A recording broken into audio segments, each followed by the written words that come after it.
వీళ్ళు వచ్చిన తర్వాత స్కూల్ పిల్లలకి చదువుకునే పిల్లలకి విద్యారంగం అనేది ఎలా నడుస్తుంది? బాగానే జరుగుతుందా? అసలుకి 99% కరెక్ట్గా నడతల. ఎందుకు నడతలేదంటే ఎందుకంటే గవర్నమెంట్ స్కూల్ ఉంటుంది కదా, స్కూల్లో టాయిలెట్లు ఉండవు, శుభ్రత ఉండదు. అదేమన్నా అడిగామనుకో పక్కన ఇంకోడు ఉంటాడు, ఒక ఎమ్మెల్యే ఉంటాడు, ఆడికి ఒక కార్పొరేటర్ ఉంటాడు, ఇంకోడు ఉంటాడు. వీళ్ళందరూ తొక్కుతారు తప్పితే సమాధానం చెప్పేవాడు ఒక్కడు ఉండడు. సమాధానం చెప్పేవాడు స్కూలు హెడ్ మాస్టర్ని అడిగితే ఏమంటాడు తెలుసా? మాకు జీతానికి పని చేస్తారా, మీ పిల్లల్ని చూస్తామేంటి అంటాడు.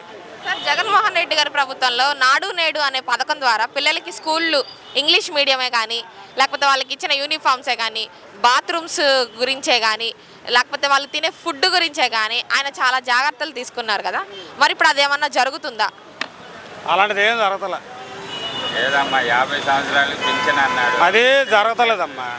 అదే ఎందుకు జరగతలేదంటే పిల్లలకి జగన్మోహన్ రెడ్డి గారు ఏం చేశాడంటే ప్రతిదీ మంచిదే చేశాడు. అప్పు చేసినా, ఖర్చు పెట్టుకున్నా, ఏది చేసినా జగన్మోహన్ రెడ్డి గారు బాగానే చేశాడు.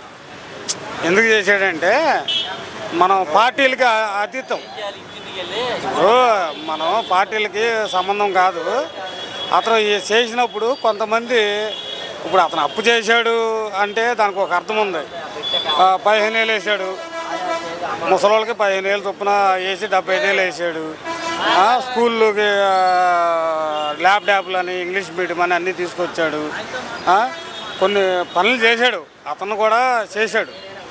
ఈయన కూడా ఏం చేయాలి? అతను చేశాడు, అతన్ని మార్చి కదా నిన్ను ఎంచుకున్నది. ఎందుకు ఎంచుకున్నారు? ఇప్పుడు అతను అప్పు చేశాడనే కదా నిన్ను మార్చింది. నిన్ను ఎంచుకున్నది ఎందుకు? అతను అప్పు చేశాడు. నువ్వు తగ్గించి నువ్వు పబ్లిక్కి, ఇప్పుడు ప్రజలకి ఏం చేయాలి?